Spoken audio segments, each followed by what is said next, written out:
जय जय राम, श्रीराम जय जय राम. 7 जुलै. मूल होऊन भगवंतापाशी जावे. या जगात कर्माशिवाय कोण राहतो? पण कर्म यथासांग होत नाही.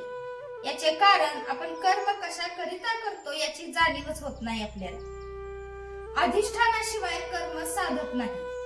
मालक पाठीशी असला की कर्म करणाऱ्याला जोर येतो. काही चांगली कर्ममार्गी माणसे भक्तिमार्गी लोकांना नावे ठेवतात. भक्तिभावाने जो राहतो तो दुसऱ्याला नावे ठेवीत नाही. मी कोण हे जाणायला ज्ञान आणि भक्ती लागतेच. तसेच ब्रह्म सत्यम जगन मिथ्या म्हटले तरी त्याचा अनुभव येण्यासाठी कर्म करावेच लागते.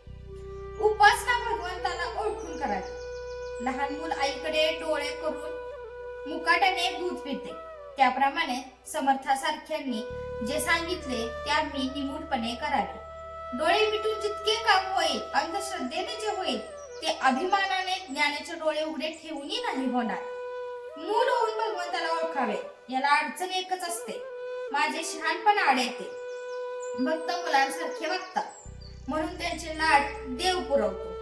कुणी असे म्हणतील की भगवंताची आणि आमची ओळख नाही, तर त्याची आम्ही कशी पूजा करावी?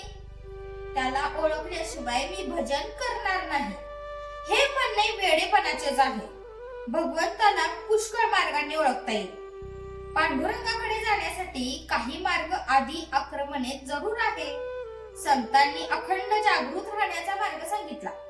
तो असा की देहाने प्रपंच करा, पण मन भगवंताच्या ठिकाणी अर्पण करा.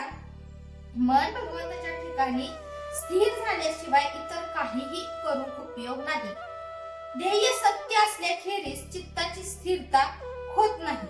पण सत्य अशा ध्येयावर अगोदर पूर्ण श्रद्धा पाहिजे. प्रपंचात जशी प्रेमाची गरज आहे तशी परमार्थात श्रद्धा पाहिजे. देव माझा आहे असे म्हणण्याऐवजी मी देवाचा आहे असे म्हणावे, म्हणजे श्रद्धा उत्पन्न होते.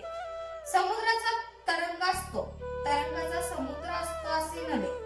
साधनात निश्चितपणा असेल तर त्यात समाधान आहे. म्हणून साधन श्रद्धेने करीत जावे. जशी श्रद्धा तशी फळे. आपण भगवंताच्या स्मरणात निर्धास्त असावे. प्रपंचात कधीच धीर सोडू नये. ज्याप्रमाणे मुंग्याची राणी जागेवरून हलवली की तिच्या मागे असणाऱ्या हजारो मुंग्या तिच्या बरोबर नाहीशा होतात, त्याप्रमाणे एक देहबुद्धी काढून टाकली की आपल्या मनात उठणारे हजारो संकल्प नाहीसे होतात. या देहबुद्धीच्या पलीकडे गेल्यावर जे ज्ञान होते त्यालाच आत्मज्ञान म्हणतात. असे आत्मज्ञान झाल्यावर जे पूर्ण समाधान मिळते तेच खरे भगवंताचे दर्शन होय. जय जय रघुवीर समर्थ. आजचे बोधवाक्य.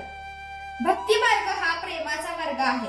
प्रपंचाकडचे प्रेम भगवंताकडे वळवले की भक्ती करता येते.